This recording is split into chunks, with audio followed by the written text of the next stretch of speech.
So I'm going to talk about this project, which is a collaboration actually with several partners, Qiuting Huang, Linda Thöny-Meyer, Yusuf Leblebici, Dehollain, Fabio Grassi, Sandro Carrara, not to mention all the graduate students and postdocs who are involved here. And this is really a nice mosaic of institutions from EPFL to ETHSED to companies like Nestlé, Menarini that are actually supporting this project.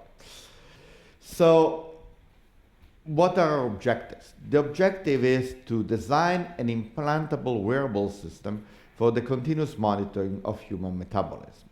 This implant is embodied by a cylinder of about 2.5 millimeter in diameter and 15 millimeter in length to be put in the interstitial tissue. This device, this implant, will house sensors. Sensors can detect some molecules, some metabolites, produce electrical signals that are processed, eventually they are transmitted, and allow the monitoring of one or more patients at the same time through an information system downstream. So looking at the engineering roadmap, what have we been doing? We started in 2010 by using a glucose sensor that was done as a part of a different project. Actually, at the time was a temperature sensor, we made it into a glucose sensor, and that was about much bigger. That's a 10 millimeter in diameter and 3 centimeter long. That was too big to be implanted in a human, even though it was implanted in a pig, but the pig had nothing to say about it, didn't complain. So this was the first point. Then we went to an implant I2 that was the prototype of a sensor for various metabolites, not just glucose, so giving a variety of targets to measure, still by having the big housing. And then at the same time, develop the components for I3, which is our final objective, the components for building this implant that would fit in a 2.2 by 55 millimeter case. And our objective is to get to the spring 2013, which is now 9 months apart from us, to have the assembly and the test of the final sensors that will be in the house. So this is a picture that actually shows how it's used, the I2. Then there is a sensor, that the sensor part has been implanted in mice, with the part that was actually outside, and some tests were done by keeping the mouse in a cage, receiving the signals, and then having access to information through a PC. Now, within this, there's been a collaboration with the antenna group, Professor Friedrich and Mosik at the EPFL, designing various types of antennas, various geometries of antenna for transmitting the signals from this implant. Now, we're working on this prototype i3 just to give you an idea of how that is. This is a blow-up. So there's an outside case which is flexible. This is developed in collaboration with Mike Optenbeck at IMEC. And so we're looking at, on one side, at the flexible casing that can be implanted, as well as the membrane that actually would allow the metabolites to get and touch the sensors. And then you see within the red part, the system that's being done at the EPFL, which involves the biosensors, the interposer circuit, which does the connection, and then the chip for processing the signals, as well as the antennas. So this is another view. There is this interposer, which is passive silicon that actually houses the sensors. By the way, beside the molecular sensors, there are sensors for pH and temperature, because you need to calibrate the data. There is a chip, which is an IC, CMOS standard technology, which actually put on top of this interposer. And then there is the inductive coil that it's used for power harvesting as well as for data transmission, and this will fit into the casing. So now if you want to see what's been achieved, this picture here would show the interposer with the 5 areas for the sensors on it. On the bottom part, you will be able to see the chip, and in this picture here, you will see the antenna compared to a coin of 1 franc, which is actually much smaller than what you would see on the screen. So that's the antenna that will go under this device. Now, this device works in connection with a patch. This patch is to be put in a Band-Aid to put outside on the skin of the body, and this is the prototype of it.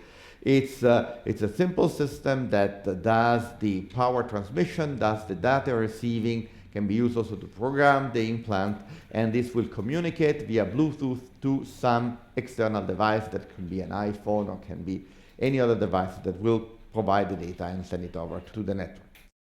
So, having said this, what are the scientific highlights of this project? Well, first is the realization and test of these nanostructure sensors for various metabolites. Our objective is not to sense one metabolite, it's to be able to do simultaneous, continuous, multi-metabolite sensing with high sensitivity and a limit of detection which is lower than what is typically done by sensors of this type. At the same time, we've been working with EMPA for having new genetic engineered probes, for having robust probes that actually can have a long life inside the implant. On the electronic side, we've been working on the integrated low-power programmable data acquisition electronics, and also on a system for having power and data transmission means. Because an implant which is inside the body is best if relies with no batteries. It's best if energy is provided at the time in which you want to have the information. And there we work actually with this scheme that has a multilayer inductive coil that does the power and data transmission. So in conclusions, implantable i-IronIC is a contribution to bioengineering. The idea is to design a versatile biosensing platform.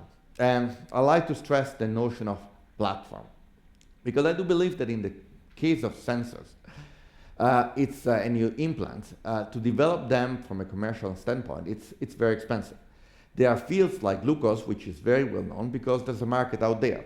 If you find other elements that you like to test, ATP, lactate, or whatever you think it's appropriate, developing appropriate sensors may be extremely expensive. And that can be an impediment for industry and the medical field to get into that.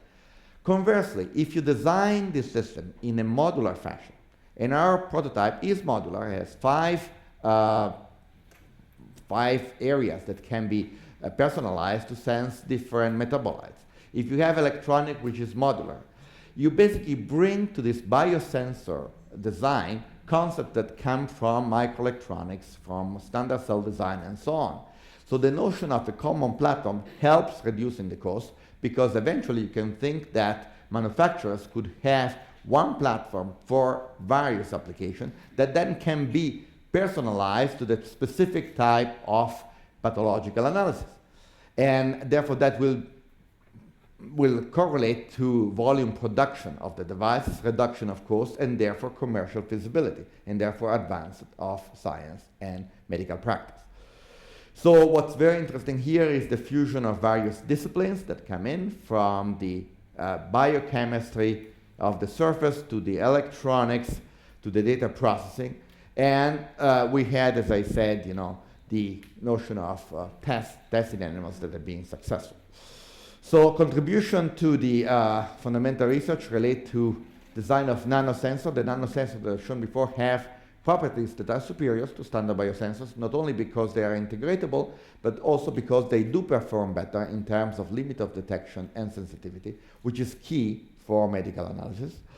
And then, of course, the design of novel electronic circuits for low power, low noise data acquisition, and energy harvesting methods.